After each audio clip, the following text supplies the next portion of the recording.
Kembali di sini bersama Wiwara Bispes dan Pradi RBA Bogor, Kabupaten Bogor tepatnya. Teman-teman pemirsa, topik kita hari ini mengenai hukum, yaitu berbicara mengenai kasus-kasus hukum atau hal-hal yang terkait dengan hukum yang bergerak di bidang pinjaman online. Kalau kata orang, pinjol disingkatnya. Karena hari ini bicaranya agak berat, saya ngundang ahlinya ini. Ada 2 orang nih. Kebetulan beliau ini perwakilan dari kita associate di Bogor, Pradi Bogor. Pertama ada Bang Ray Anur Hadikahono, SAMH. Kemudian ada Bang Lopendra juga, SAMH dari Pradi Bogor. Dan saya sendiri, Luther, pembawa acara. Untuk mempersingkat waktu, kita mulai ya berbincang-bincang hari ini. Sekalian kita mau gali nih sedalam-dalamnya kepada narasumber kita ini mengenai pinjaman online. Salam keadilan, Bang. Salam keadilan. Ya, itu motonya orang hukum ya. Iya, betul. Supaya betul. penegakan keadilan. Penegakan keadilan. Sesuai sila kelima ya, Bang. Iya. Bang, boleh perkenalan dulu nggak, Bang? Kira-kira, Bang. Bang Ray ini sebenarnya di bidang hukum ini selama ini apa sih yang ditangani, Bang? Iya. Bang. Perkenalkan, nama saya Ray Anur Hadikahono, SHMH. Kebetulan di bidang hukum itu saya dari 2020 ya, tepatnya 2020 sampai sekarang, artinya udah 4 tahun ya, berjalan 4 tahun, mau 5 tahun. Bidang yang saya geluti ini di hukum itu, kebetulan saya dulu sempat kerja juga di Badan Pertanahan Nasional. Badan Pertanahan Nasional, saya jadi menggeluti di bidang tanah juga kebetulan. Kalau Bang Lopendra sendiri gimana, Bang? Latar belakang hukumnya, Bang, boleh tahu, Bang?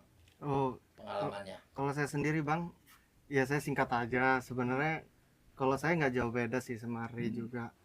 Kebetulan kami masih berjalan bareng sama partner ya. Keren gitu, Bang. Dari dulu. Iya. Jadi teman-teman, beliau ini membuka kantor law firm. Iya. Abang namanya, Bang, boleh izin? Kita buka kantor law firm itu Klinik Hukum Anhaka. Kan kalau klinik dokter itu kan dokter. Ini klinik hukum. Klinik hukum. Siapa namanya? Ini ya dokter ya, pengacara. Oke. Bukan dokter aja memang. Iya. Ya. Klinik Hukum Ray Anhaka. Iya. Singkatan dari tadi ya, Bang. Iya. Ray Anur Hadikahono. Bang, kasus apa nih, Bang, sekarang yang sedang berjalan sama tangani, Bang? Boleh tahu, Bang? Kasus yang sekarang ditangani itu ya kebetulan saya banyak di bidang pertanahan. Siap. Ilmu itu dari pertanahan itu ya cukuplah 4 tahun itu saya menggeluti di bidang tanah itu, dari sengketa pertanahan, dari awal pendaftaran tanah, pengukuran tanah, semua saya pelajari kan selama 4 tahun, bahkan sampai sekarang, artinya kan dari tahun 2017 dulu. Nah itu jadi semua sengketa tanah, jadi kita kesini-sini kasus dapetnya tanah lagi, soal tanah lagi, soal sengketa lahan lagi gitu. Jadi kalau kepinjaman online ini gimana, Bang? Kepinjaman online ini saat ini lagi rame nih, lagi booming di masyarakat. Ya kita bisa lihat lah di TV-TV, di yang secara umum secara langsung kita lihat ya kan. Secara langsung kita lihat itu pinjaman online ini lagi rame nih, lagi kasusnya lagi seksi. Pernah ditangani. Grade-nya lagi naik.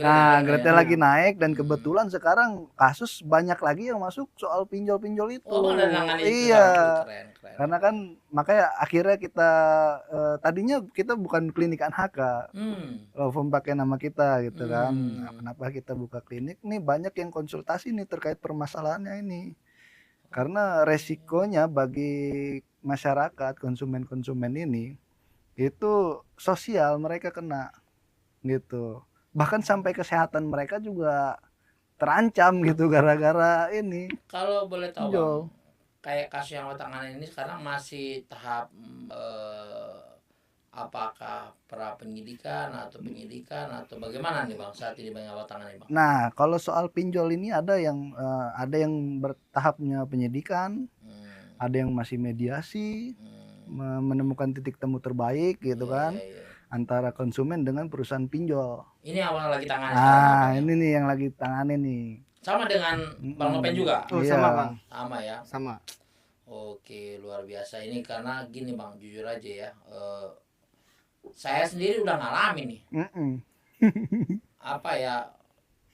Nggak pernah ngereferensiin orang, tiba-tiba ditelepon, Betul. kenal si A, kenal si BK, Mm-mm. apa problemnya, beliau pinjem dana dari kami, ternyata macet, nggak dibayar-bayar. Saya bilang, lu kenapa harus saya dihubungin? Saya nggak tahu, saya juga nggak pernah persetujuan. Saya bilang gitu, ya nggak, kan hanya nama bapak yang ada di kontak personnya. Waduh, saya bilang, nah ini Bang perlu digali Bang, jujur aja saya agak kesel ini. Nah, Kenapa? Orang kita nggak tahu apa-apa, kok kita disuruh nyari tahu orang itu lagi, ngubungin lagi. Saya bilang, waduh, kayaknya ganggu banget gitu Bang. Nah, Gimana betul. Bang? Tolong Bang, coba Bang. Nah, permasalahan seperti itu seharusnya perusahaan-perusahaan pinjol ini yang diawasi oleh OJK, yang diawasi oleh OJK itu seharusnya peraturannya tuh harus disaring lagi gitu. Karena kan kita masukin data, ya kan? Kita masukin data itu data pribadi sama kontak darurat yang di situ yang kita sering dihubungin padahal kita nggak tahu nih. Kadang-kadang orang tuh kita siapa nih yang ini gitu kan dipakai karena kan ibaratnya kita sekarang kan handphone siapa aja kita simpen nomor ya kan. Nah siapa yang kita simpen kadang-kadang yang daftar itu masukin kontak ya udahlah asal-asal pilih gitu di kontak gitu walaupun bukan keluarganya. Makanya banyak sekarang terjadi yang sekarang saya lagi tanganin itu proses penyidikan di Polsek. Dia nggak tahu apa-apa, tahu-tahu dihubungin sama pihak pinjol yang mengatasnamakan katanya dia pinjem gitu. Nah inilah nih. Padahal hubungan famili aja enggak ya? Nggak ada. Itu dia nggak kenal juga nggak. Nah berhubung yang klien saya nih masih muda, perempuan, terus status kerja, nah, kan kepikiran mentalnya diacak-acak.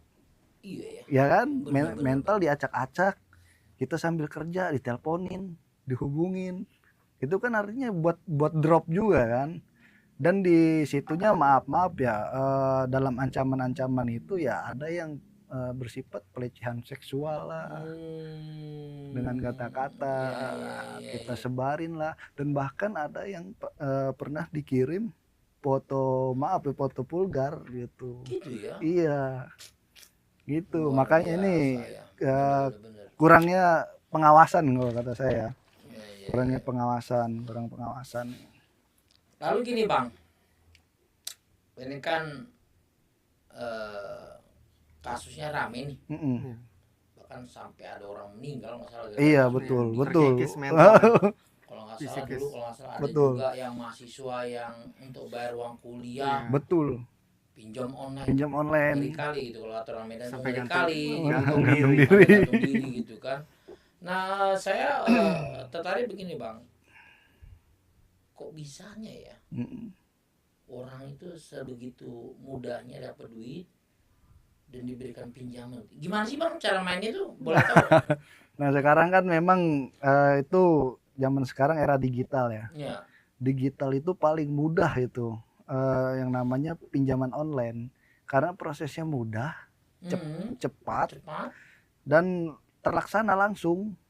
Dengan melampirkan KTP aja udah jadi, udah bisa.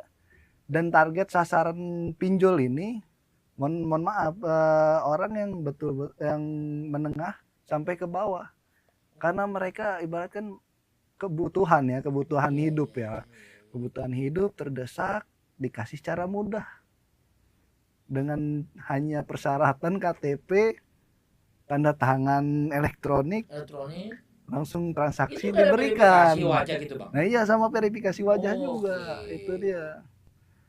Nah, Ngeri juga ya kalau dipikir ya, iya, sebegitu gampangnya ya.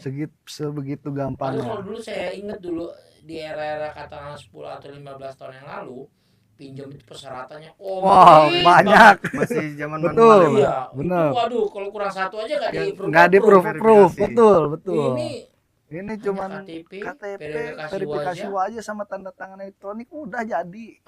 Sekarang pertanyaan yang menarik ini bang, Hmm.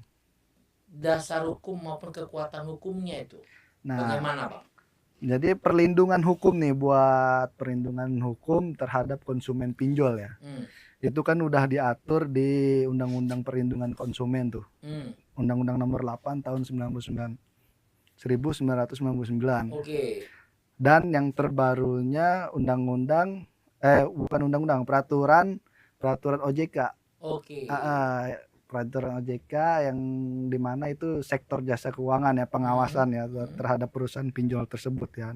Artinya di situ masyarakat itu sebenarnya punya hak Oke. mendapatkan perlindungan, Oke. perlindungan hukum, ya kan. Nah itu sekarang makanya kenapa banyak yang bunuh diri lah gara-gara pinjol, sakit lah gara-gara pinjol ditagih kolektor. Nah itu mereka awam terhadap hukum, mereka nggak tahu bahwasannya itu ada perlindungan hukum, ada payung hukumnya terhadap konsumen nih. Kan pinjol ini kan kita sebagai konsumen, ya kan, barang atau jasa gitu kan. Nah disitulah gitu. Jadi gini bang, Gimana? kalau saya tambah sedikit ya.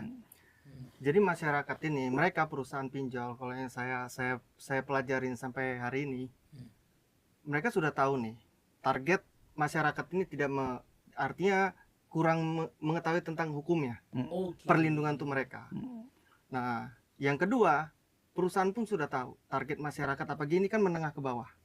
Mereka ini pasti akan tidak mampu untuk membayar sebenarnya. Gitu.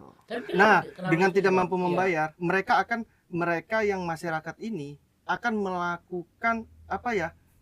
Dengan nanti di situ mereka akan melakukan desakan, mereka akan melakukan apapun. Gitu. Makanya itulah terjadi fik di akhir final, ada yang sampai psikisnya dia kena sampai dia melakukan untuk bunuh diri. Atau tidak ya dia sampai menjual atau apapun itu yang akan diperbuat. Itu sih Bang, menurut saya.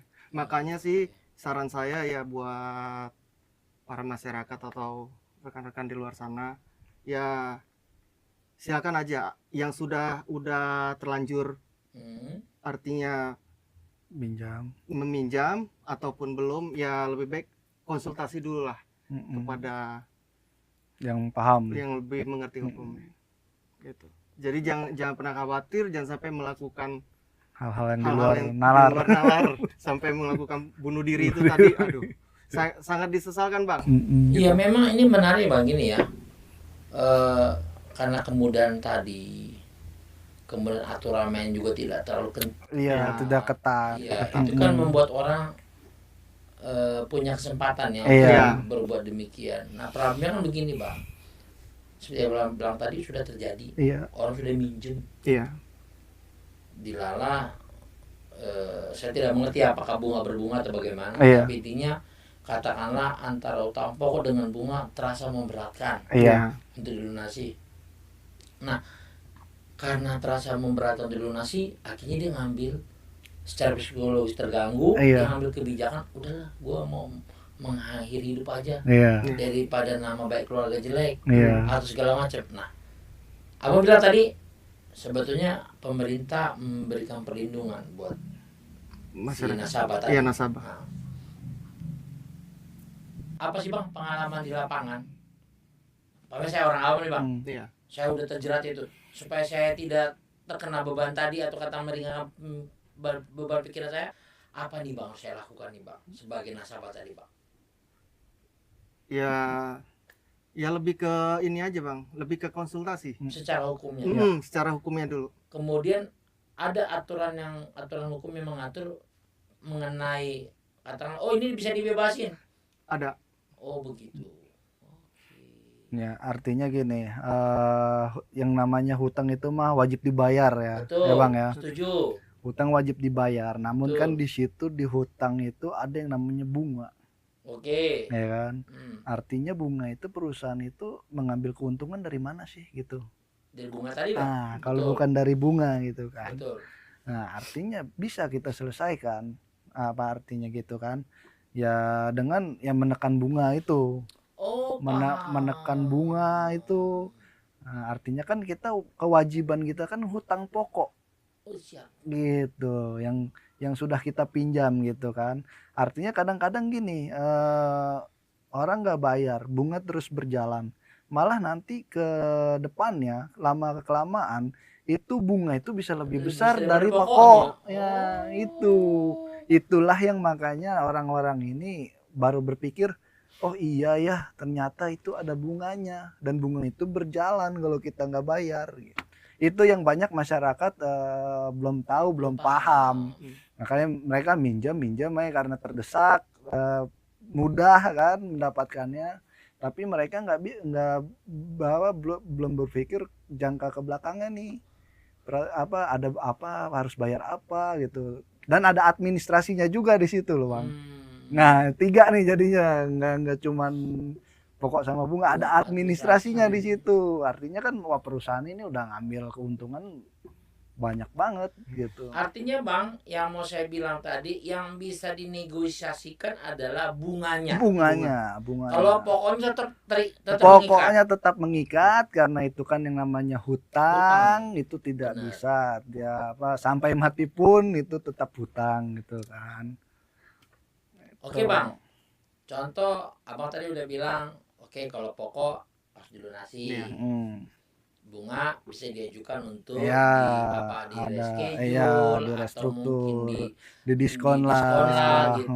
Betul. Sulit nggak sih bang untuk ngajuin diskon atau reschedule itu bang? Nah, kalau dibilang sulit itu relatif ya, karena ada perusahaan yang agak kekeh dengan peraturan mereka gitu kan.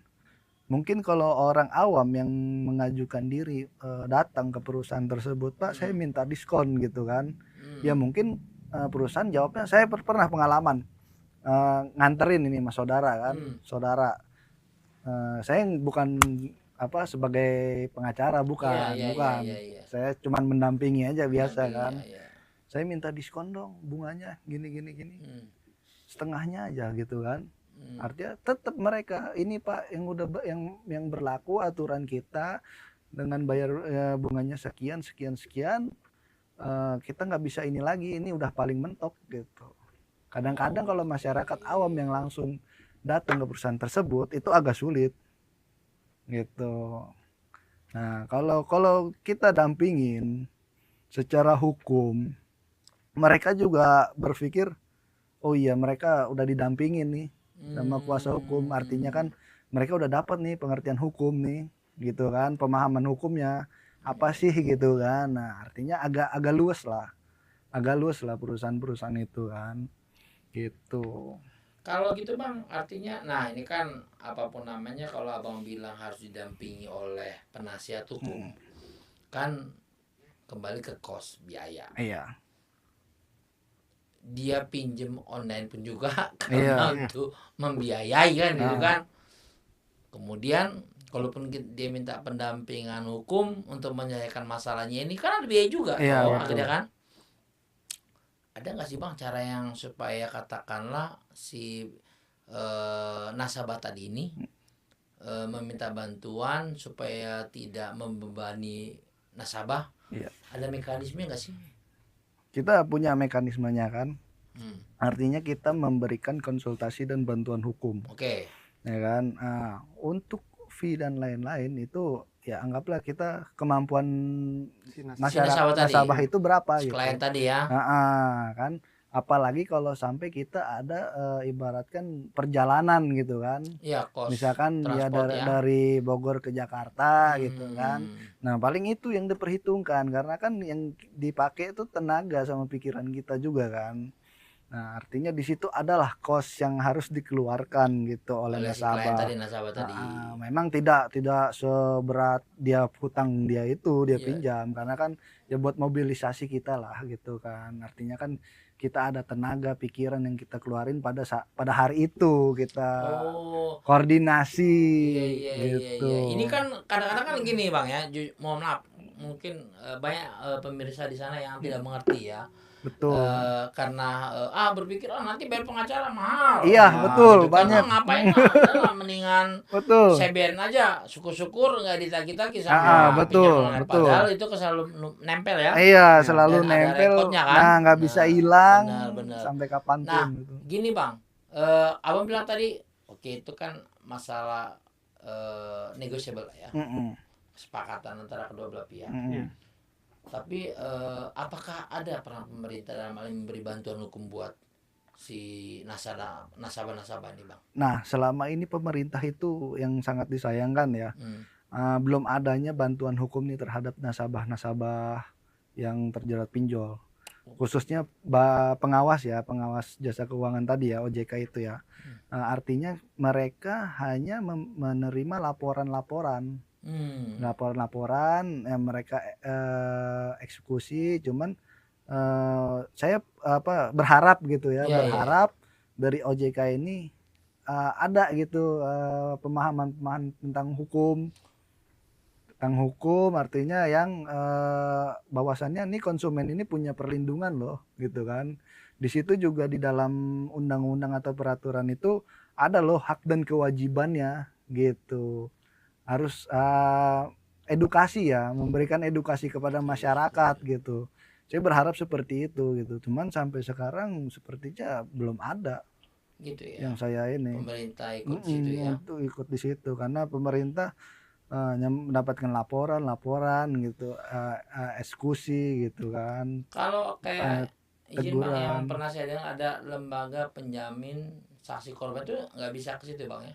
Nah itu dia, itu apa bukan LPSK ya, lembaga perlindungan saksi dan korban.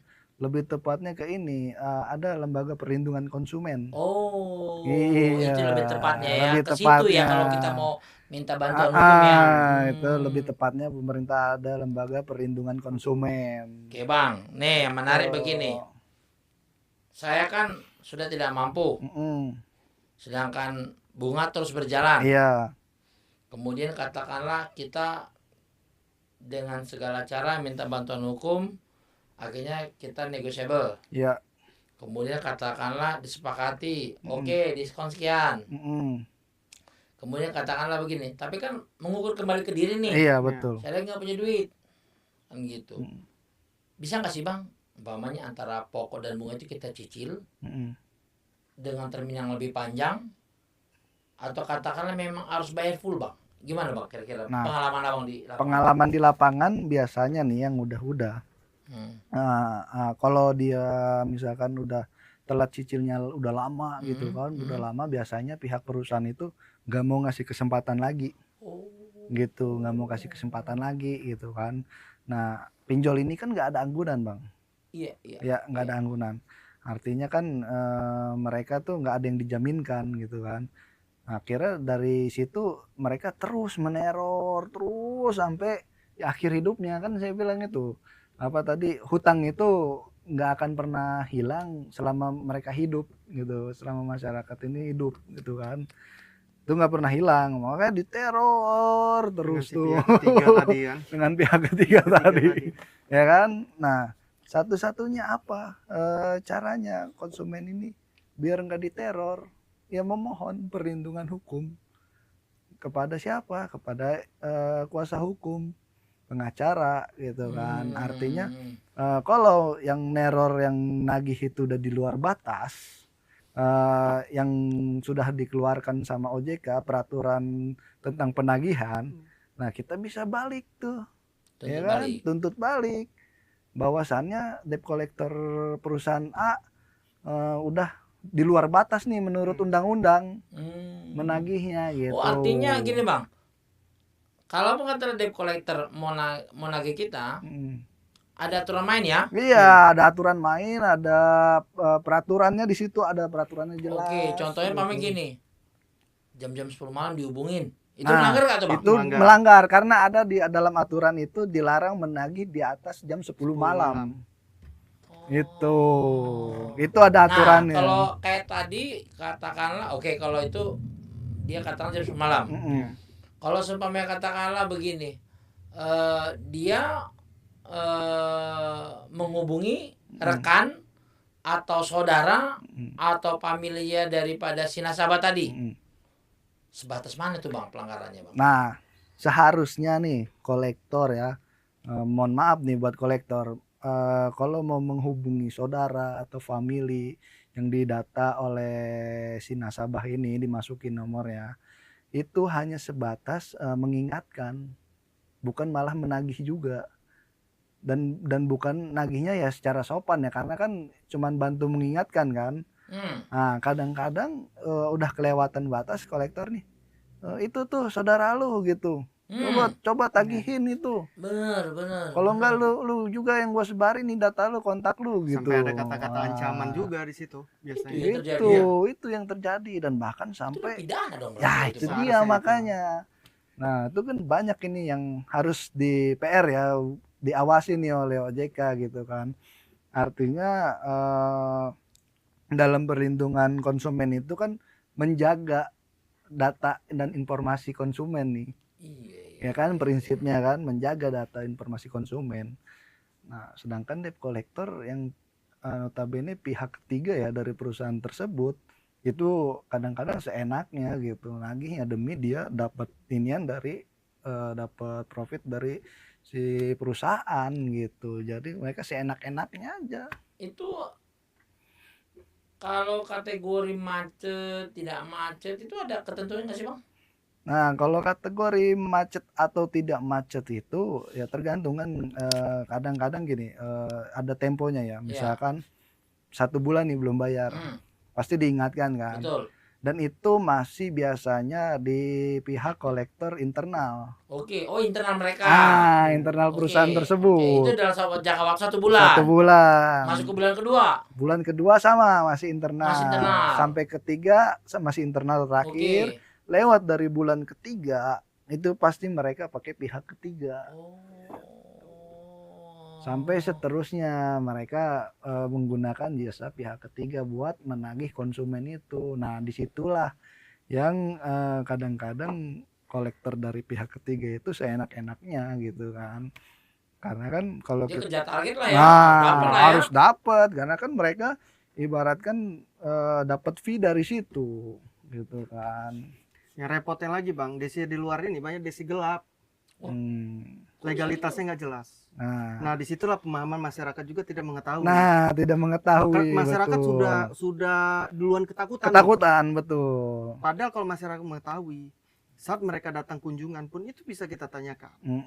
Kita punya hak untuk bertanya. Sudah ada izinkah mereka untuk datang sini, untuk laporan ke RT? Surat tugas. 3 surat tugas itu KTA mereka. Surat kuasa yang diberikan oleh perusahaan. Gitu.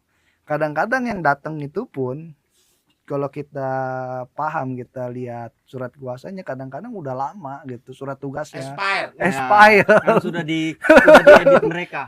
Kadang-kadang juga Sekarang kadang-kadang sudah diedit gitu kan. Berarti dia udah unsur pidana juga itu makanya artinya kan di situ harusnya konsumen nih paham gitulah gitu kan. Artinya kita klinik hukum ANHK ini kita mengedukasi masyarakat soal perlindungan konsumen tersebut, bahwasannya kalau ada debt collector yang datang ke rumah atau ke tempat kerja, tanya surat tugasnya ya kan, nggak usah keburu ketakutan nih, kadang-kadang ketakutan lah, terus suruh siapa istrinya atau orang tuanya yang nemuin. Tapi kan mereka kan nggak tahu urusan itu kan gitu kan. Nah, itu harus ditanyakan surat tugasnya, surat kuasanya mana dari perusahaan, beserta KTP-nya. KTA-nya mana, Kita KTA sesuaikan kolektor dengan gitu. surat-surat tugas tadi. Karena mereka juga kolektor seharusnya punya legalitas mereka tuh. Oke. Sama kayak Kita kita sama. pengacara, kita punya Jadi mereka legalitas. punya kode etiknya juga, Bang. Iya, iya, iya, Gitu. Nah, itu mereka sudah melanggar kode etiknya Kode juga etik udah mereka. pasti. Nah, Luar biasa ini baru tercerahkan ternyata memang nggak bisa sembarangan iya juga, itu Bang. dia. Oh, nah sekarang begini, itu kan tadi dari sisi daripada si yang memberi pinjaman. Katakanlah saya nasabahnya nih, wah saya niat banget nih, malah saya nggak membayar, saya biarin aja. Apa sih bang konsekuensi hukumnya dia nggak membayar itu bang? Nah konsekuensinya, resikonya kalau dia nggak bayar itu dia akan terkena bay checking.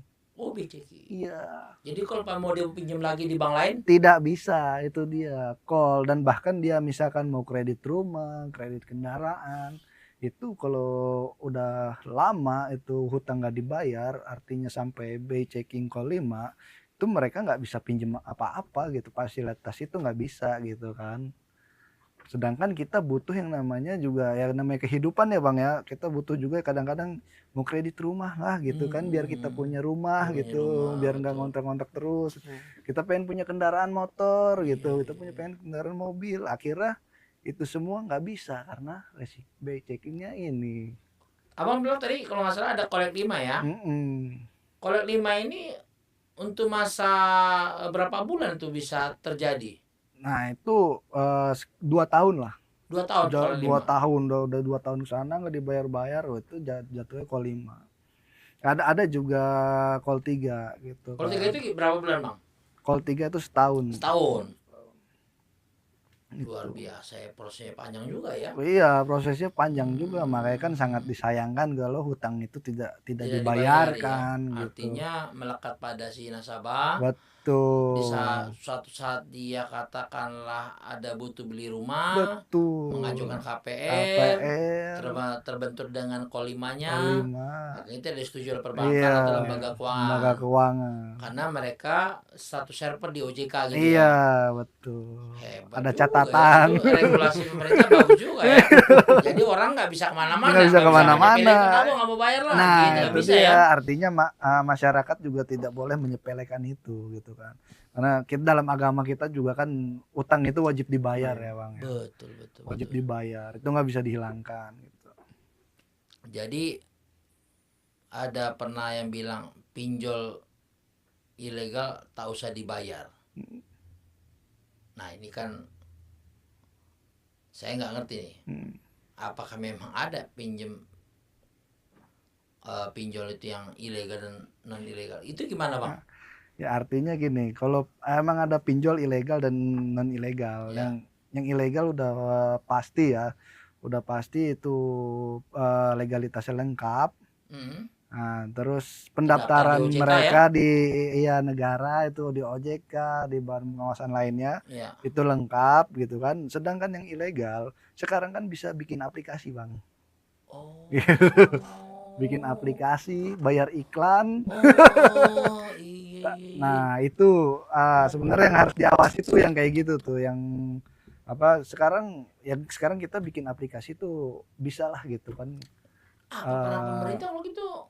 Nah itu Ini dia gimana ya? yang harus diawasi nih, yang apa aplikasi-aplikasi pinjol ilegal ini yang masuk ke HP ini sebenarnya harus disaring gitu. Ada nggak sih kalau kita Google Play Store ya, kalau Android ya, ada nggak sih aturan khusus gitu, diperiksa nggak ini pinjol-pinjol ini gitu pas mereka mendaftarkan akunnya di Google Play Store itu gitu. Harusnya itu lebih disaring lagi gitu, meminimalisir yang ilegal itu gitu. Iya kan kata berpikir loh bang, fungsi dan pengawasan pemerintah dalam hal ini ya. Nah itu Jadi dia. nggak berjalan berarti. Nah itu dia makanya kan artinya nih harus nih gitu, karena nanti kayak gini makin menjamur makin banyak gitu kan. Artinya buat aplikasi itu gampang bang, bisa bayar orang siapa yang bisa. Bener. Ya kan, tinggal cari siapa yang mau modalin. Tapi bener bang, ada dasar hukumnya tuh. Kalau pinjaman ilegal tuh nggak usah kita bayar aja gitu. Ya sebenarnya gini, pinjaman ilegal itu nggak usah kita bayar karena apa? Artinya mereka kan nggak daftar di OJK ya. Hmm. Nah, nggak daftar di OJK, pemerintah tidak mengetahui dan mereka ikut asuransi, Bang. Oh. Artinya nih asuransi mereka apa gitu kan? Hmm. Nasabah yang gagal bayar itu artinya mereka apa namanya approve ke asuransi itu 99% dibalikin, Bang. Gitu ya. Hutang pokoknya itu tercover sama asuransi.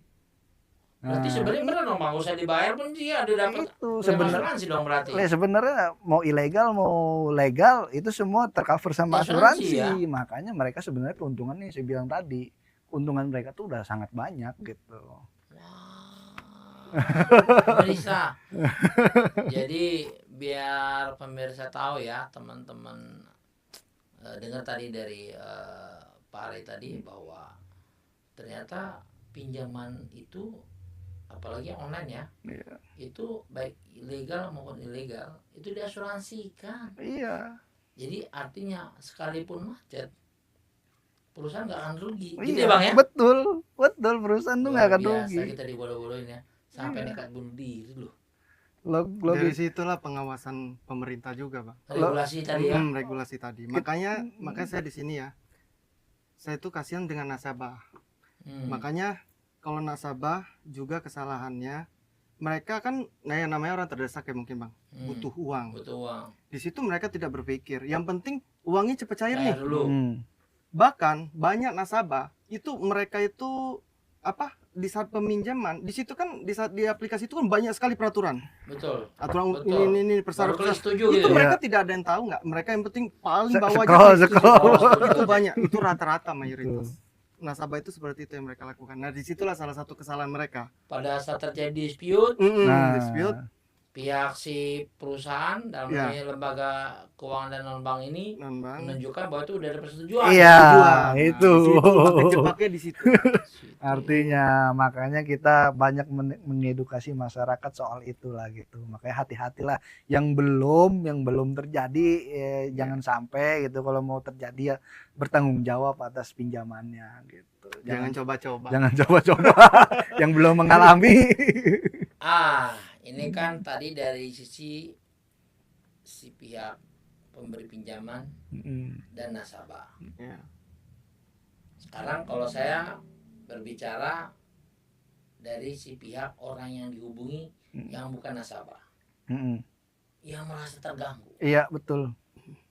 Kayak mana sih Bang mekanisme pengaduannya supaya pinjam online itu ditegur atau diberikan sanksi oleh pemerintah? Gimana Bang caranya? Nah, artinya gini, yang kita sebagai yang dihubungi ya bukan nasabah. Betul. Ya.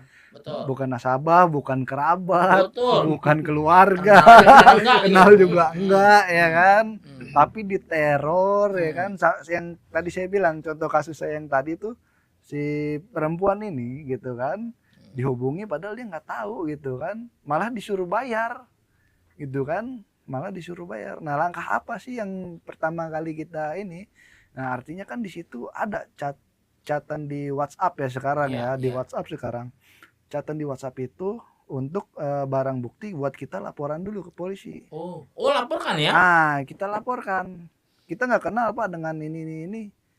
Tahu-tahu kita ditagih, kita disuruh bayar. Dan yang ngeri lagi, nggak tahu ya saya itu kehipnotis apa gimana ke tuh klien, dia membayar aja transfer gitu kan. Artinya transfer aja. Nah itu dia yang bahaya nih. Yang sekarang bahaya tuh elektronik ini benar-benar bahaya nih sekarang nih. Itu sebenarnya harus benar-benar diawasi gitu kan. Nah, setelah kita laporan di polsek, kita dapat surat laporan gitu kan. Artinya kita bisa bersurat ke OJK. Bahwasannya tolong nih ini atas nama perusahaan ini, biasanya kan dia menyebutkan kan. Ini saya dari ini. Saya ini dari ini gitu kan. Bahwasannya saya udah buat laporan polisi nih gitu kan. Tolong diawasi nih. Karena saya bukan yang minjam, bukan keluarga, bukan saudara gitu kan. Saya nggak kenal sama orang ini gitu. Ya, yang pernah saya coba amat-amat ya Bang ya. Dulu batas pinjaman online itu 2 juta, Iya. naik lagi ke 5 juta, Mm-mm. naik lagi 10 juta, sekarang ada 50 juta. Saya Ya. bingung, gimana ya kok regulasinya gitu sebegitu mudahnya ya? Nah itu dia, makanya pemerintah juga ya berarti pengawasan lagi ya, kembali lagi ke pengawasan. Kenapa bisa limit itu apalagi tanpa anggunan ya Bang? Betul, tanpa Apalagi anggunan loh. tanpa anggunan itu bisa ngasih 50 juta. Itu yang ngeri. Apa negaranya Ah. apa pengusaha itu kelebihan uang kali ya? Yang sekarang tuh apa? Sisanya kebanyakan, Bang. Banyak kan? Ada yang namanya kredit tanpa anggunan. Iya. Itu juga yang lebih bahaya itu. KTA. KTA. Itu kan limitnya lebih dari pinjol. Iya. Limitnya. Ratusan juta ya. Ah. Tapi kalau itu kan menurut pengalaman yang saya dengar di lapangan itu ada verifikasi datanya tuh. Iya, Kalau ini kan pekerjaan. KTP, Nah, ini KTP. kemudian dia foto aja. Itu dia. Aduh. Lebih data elektronik semua lah. Iya, kalau yang Kalau KTA itu KTA, mungkin Ada data pekerjaan ada lah. pekerjaannya, gitu. verifikasi ke Verifikasi, kantor, ya. ya kan gitu kan? Langsung manual. Survei. KTP, tanda tangan gitu kan? Iya. Ini pinjol ini cuma lewat elektronik. Iya, Jadi saya bisa bilang, minjem 10 Duit juta. masuk ke rekening. duit masuk. 10 juta, 20 juta. 5 menit cair. Bahkan di Play Store itu ada berapa aplikasi. Jangankan di 10 juta, 50 juta lah. 1 juta aja. 50 aplikasi dapat berapa, Bang? Kan itu. Makanya itu dia yang mau daftar di Play Store itu seharusnya tuh jadi PR nih, disaring gitu kan. Iya. Mana yang benar-benar ilegal, mana yang benar-benar legal Legal gitu. formalnya harus terpenuhi dulu ya. Legal formalnya harus terpenuhi dulu gitu. Benar. Apakah sudah ini ada surat laporannya gitu kan. Betul. Jadi intinya gini Bang, kalau kita bicara pinjaman online ini bahwa regulasi ini harus diperketat, Iya. kan gitu. Problemnya kan pemerintah sudah menunjuk OJK sebagai Iya. lembaga negara yang Mm-mm. menangani itu. Mm-mm. Apakah dari kacamata pengalaman Abang sebegitu lemahnya keaturan sehingga ini negara bisa kecolongan Bang? Nah itu dia, makanya aturan di negara ini masih banyak yang lemah gitu kan, karena masih ada celah-celah buat mereka bisa ibaratkan ngakalin lah gitu, ngakalin pemerintah gitu. Nah itu gimana caranya, dan balik lagi ke personal, ada yang main nggak di dalam situ gitu, kan kita tahu gitu kan, kadang-kadang ini kerjasama sama ini gitu kan. Wah gua sekarang ibaratnya kata orang dalam. Ada juga Bang ya? Nah orang dalam, nah itulah yang lemahnya yang memperketat regulasi hukum di negara kita ini lemah gitu. Kalau kebanyakan kasus-kasus pidana di bidang pinjaman online ini di pasal berapa ya biasanya dikenain Bang? Nah kalau kasus pidana ini kan artinya di pencemaran nama baik ya, satu pencemaran nama baik, kekerasan biasanya yang kita ajuin itu. Di LP kita kekerasan, pencemaran nama baik, paling itu yang paling sering ya, itu. Penipuannya udah pasti. Udah pasti. Itu dia. Iya. Makanya ngeri banget sekarang. Si konsumen tadi sebetulnya dia udah punya hak untuk dilindungi. Iya. Ada mekanismenya. Lembaga yang menangani. Artinya sebenarnya tidak perlu khawatir. Iya harusnya. Betul. Tinggal bagaimana kita mau belajar, mau cari tahu. Kemudian konsultasi hukum. Betul. Artinya jangan berpikiran takut bayar pengacara mahal, konsultasi hukum pengacara mahal. Betul. Pada prinsipnya nggak kayak gitu juga gitu kan. Artinya kan ini kan buat masyarakat gitu kan. Memang kan gini Bang ya, seperti Abang bilang tadi, karena mudah, gampang, orang akhirnya kan berbondong-bondong. Iya betul. Mengambil pinjaman online. Padahal nikmat sesaat, sengsara. Iya belakangan. Itu lama Itu sengsaranya lama seumur hidup. Kalau dia artinya bisa menyelesaikan dengan, nah yang saya dengar sih yang miris ya. bayarnya akhirnya jual aset. Nah, Iya. itu dia. Artinya cuman gara-gara Minjem pinjol nggak seberapa. nggak seberapa. Benar. Itu. Yang Karena miris lagi bang, banyak yang kena dampak ini remaja ke bawah. ah, Remaja ya. Remaja Udah ke bawah. disasar ya. Bang. udah Iya. disasar. Kan punya KTP Iya, 17 tapi- tahun. Ya memang susah juga kebutuhan ya. Grade, Iya. grade tertinggi itu bang. Remaja. Dari ya. yang dewasa bahkan orang tua itu remaja yang paling banyak Remaja grade-nya. paling banyak. Berarti sebetulnya di kalau abang bilang begitu artinya pada waktu sekolah menengah atas harus ada sebenarnya materi itu ya, Nah, jam online itu ya, harusnya supaya mereka sadar Iya. ya, Atau ada edukasi. edukasi lah ya. ada edukasi lah Wah, tentang itu tugas pemerintah itu teman-teman, benar nih, ada bagus nih. betul. Harusnya negara memikirkan bagaimana mencegah jangan sampai pinjaman online ini menyasar kepada anak-anak remaja, Anak-anak anak-anak remaja. sekolah terutama. Iya, betul. Apalagi untuk bayar SPP. Nah, itu Itu dia. ngeri kali itu. Jadi nah ini bang, selama abang menangani kasus pinjaman online ini bang, lebih cenderung penyelesaiannya bagaimana bang? Apakah di meja pengadilan ataukah artinya ada perdamaian, mediasi, atau bagaimana bang selama ini bang apa tangani? Artinya selama ini yang kita tangani ya itu belum pernah sampai ke meja pengadilan. Oh, sudah. Artinya kita selesai di mediasi, Mediasi. itu mediasi damai, kita cari win-win solutionnya lah gitu kan, jalan terbaik bagaimana, karena kita tidak menutup kemungkinan nasabah kita juga berhutang gitu kan, artinya yang namanya hutang harus dibayar gitu, artinya kita tempuh dengan jalan damai lah gitu kan, tapi dengan tetap nasabah ini kewajibannya jangan sampai terlewati gitu kan. Artinya gini bang, pamannya dia pinjam 1 juta Mm-mm. plus utang bunganya 500, 1,5 juta, Mm-mm. kemudian dia katakanlah hanya mampu bayar 50.000 sebulan. Mm-mm. Berarti kita bikin surat pernyataan, Ya, bahwa kita mampu bayar permohonan 50.000 gitu. selama sekian bulan, sekian Sekian tahun untuk bulan. melunasi itu. Iya, gitu ya. betul. Jadi artinya nggak usah khawatir lah ya. Iya, nggak sebenarnya. usah khawatir gitu kan. Artinya banyak jalan yang bisa ditempuh dengan mediasi itu gitu kan. Yang kita buat dengan perjanjian gitu.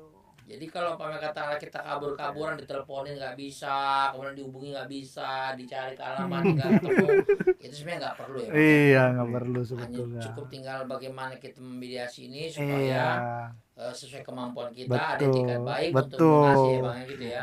Artinya juga masyarakat nggak usah takut kalau ada Hmm. kolektor yang datang ke rumah, ya kita bilang gitu kan, artinya kita belum bisa bayar nih gitu kan, tapi saya ada niat gitu kan, karena ini kan hutang saya gitu kan, Ya. artinya ada niat saya, kewajiban saya gitu kan, harus membayarkan ini gitu kan, jadi nggak usah takut kalau ada kolektor ngumpet, ada kolektor Iya. bahkan suruh keluarganya yang maju gitu. Layanin dengan baik aja. Layanin dengan baik aja. Katakanlah dia berlaku fisik, Nah, di situ- disitulah kita. artinya atau kalau katakanlah dia melakukan sesuatu tidak menyenangkan. betul, kalau kita udah baik tapi dia yang kolektor itu melakukan tindakan pidana gitu kan, ya itu baru kita iniin. Siap. Menarik teman-teman. Iya, betul. Bagus banget ini materinya, keren. Kenapa? Karena memang dunia pinjaman online lagi naik daun ya. Iya, lagi naik daun betul.